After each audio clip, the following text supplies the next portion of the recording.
இறுதி விடுமுறை காரணமாக ஊட்டியில் சுற்றுலா பருவக்காட்சி. முக்கியமாக ஊட்டி படகு இல்லம் சுற்றுலா பயணிகளால் நிரம்பி வழிந்தது.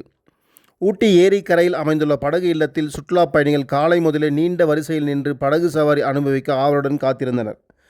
பெடல் படகு, ரோப் படகு, மோட்டார் படகு என பல்வேறு வகை படகுகள் இயக்கப்பட்டன. குழந்தைகளுடன் வந்த குடும்பங்கள், இளம் தம்பதிகள், வெளிநாட்டு சுற்றுலா பயணிகள் என அனைவரும் ஆர்வத்துடன் படகு சவாரி அனுபவித்தனர். குளிர்காற்று வீசும் ஏரிக்குள் சவாரி செய்த அனுபவம் பயணிகளை பரவசத்தில் ஆழ்த்தியது. ஊட்டிக்கு வந்ததும் படகு சவாரி தான் எங்கள் முதல் விருப்பம். ஏரியின் அழகு மற்றும் அதனை சுற்றியுள்ள பசுமை மறக்க முடியாத அனுபவம். நீண்ட நேரம் காத்திருந்தாலும் படகு சவாரி அதன் பலனை தந்தது என பயணிகள் உற்சாகமாக கருத்து தெரிவித்தனர். இந்த ஊட்டி ஏரி 19ஆம் நூற்றாண்டில் ஆங்கிலேயர் ஜான் சல்லிவன் உருவாக்கிய செயற்கை ஏரி என்பதும் குறிப்பிடத்தக்கது. இதனை மையமாக கொண்டு படகு இல்லம் இன்று ஊட்டியின் முக்கிய சுற்றுலா ஈர்ப்பு மையமாக திகழ்ந்து வருகிறது.